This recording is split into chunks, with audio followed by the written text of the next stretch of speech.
नमस्कार। आज प्रेमचंद जी की जयंती है। मैं हूं सुधांशु रघुवंशी और आपके सामने प्रस्तुत है प्रेमचंद जी को लिखा एक बेहद अनौपचारिक पत्र। सलाम डिप्टी साहब, सब खैरियत तो है?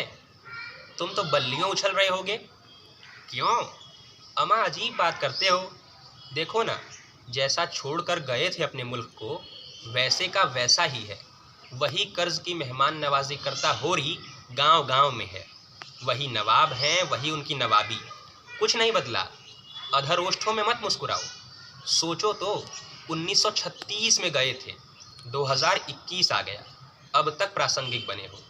वैसे मियाँ, एहसानमंद तो होना चाहिए तुम्हें हमारा कि भले तुम्हारे नाम का दिवाला निकाल दिया हो, पर तुम्हारी लिखी बातों को आज तक झूठ साबित नहीं होने दिया हमने।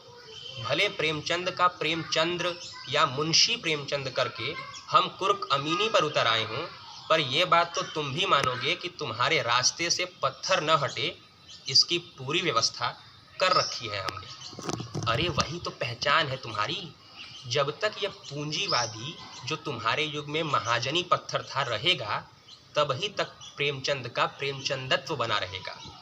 समझते तो तुम भी खूब हो, पर बिगाड़ के डर से ईमान की बात न कहोगे।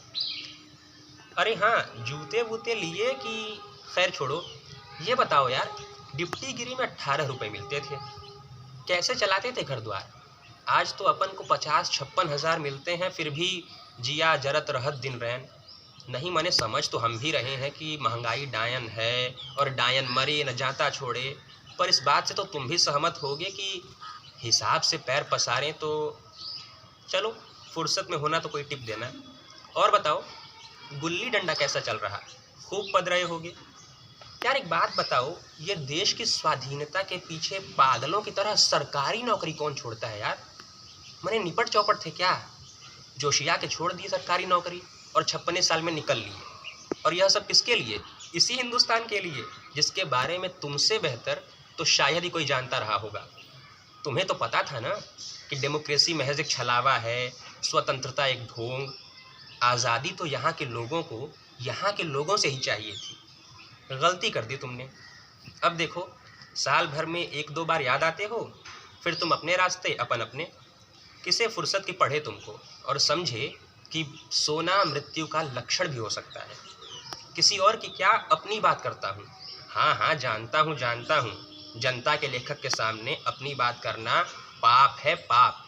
फिर भी हाँ, तो हामिद की कहानी पढ़कर लगा कि दादी के लिए चिमटा लाऊंगा। समझ ही नहीं पाया कि हामिद चिमटा लाया, इसमें उसका बड़प्पन न था, बल्कि ईदगाह के माध्यम से इस स्वार्थी समाज के थोबड़े पर तुमने एक करारा तमाचा जड़ा था, जहाँ बाप का साया उठते ही बचपन की हत्या हो जाती है। लगता तो तुम्हें भी था कि सब अच्छा हो जाएगा। लगता था ना? क्या हुआ? लोग कहते हैं बी पॉजिटिव। यार तुमसे पॉजिटिव कौन होगा, जो 8 साल की अवस्था में माँ और 12 वर्ष में बाप को खोकर भी सब अच्छा हो जाने की उम्मीद करता रहा, जो कहानी को सुखांत बनाने में कोई कसर नहीं छोड़ता था। Happy ending. सेवा सदन हो या कर्म भूमि, प्रेमाश्रम हो या रंग भूमि, सब में सब चंगा।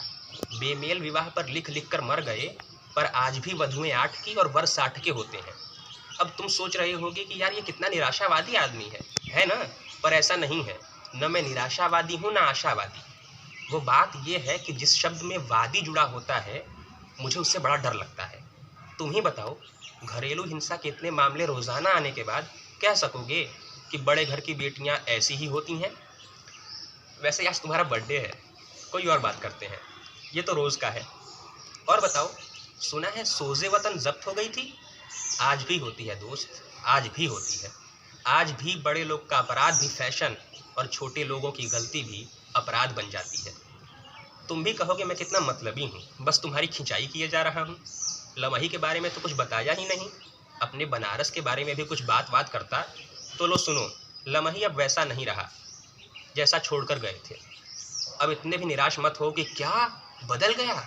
इतना भी नहीं बदला है, बस माहौल बनाया गया है 4-5 मूर्ति लगाकर। एक शायद होरी की ही है, एक हीरा मोती की भी, और भी हैं, पर ध्यान कौन देता है। पाणेपुर चौराहा पर तुम्हारी कहानियों की नुमाइश सी लगी है, पर अंदर की बात है कि धूल धक्कड़ और पान की पीक के तले उसके नाम साफ नहीं दिखते। कौन प्रेमचंद? खाने को थोड़ी दोगे, बकैती की ये रास्ता लिए? हमसे क्या? अब तुम मानोगे तो नहीं, पत्र तो सार्वजनिक कर ही दोगे। फिर कुछ लोग को अतिशय पीड़ा होगी कि हम तो पढ़ते हैं, हम तो देखे थे, न हो यकीन तो B612 वाली फ़ोटो देख लो कि कैसे हंसते हुए लग रहे हैं प्रेमचंद, मानो बहुत खुश हों। ये तो तुम ही बताना कि खुश हो या बस मुस्कुरा रहे हो, क्योंकि आज का इंसान मुस्कुराने को ही खुश होना समझता है। उसे क्या पता कि तुम्हारी पीड़ा दिन दूनी रात चौगुनी तरक्की कर रही है, जिसमें हम सब का सम्मिलित हाथ है। अब यही तुम्हारे लिए अपनी सच्ची श्रद्धांजलि है। लेना हो तो लो, वरना 24 घंटे बहुत ज़्यादा नहीं होते। तुम्हारा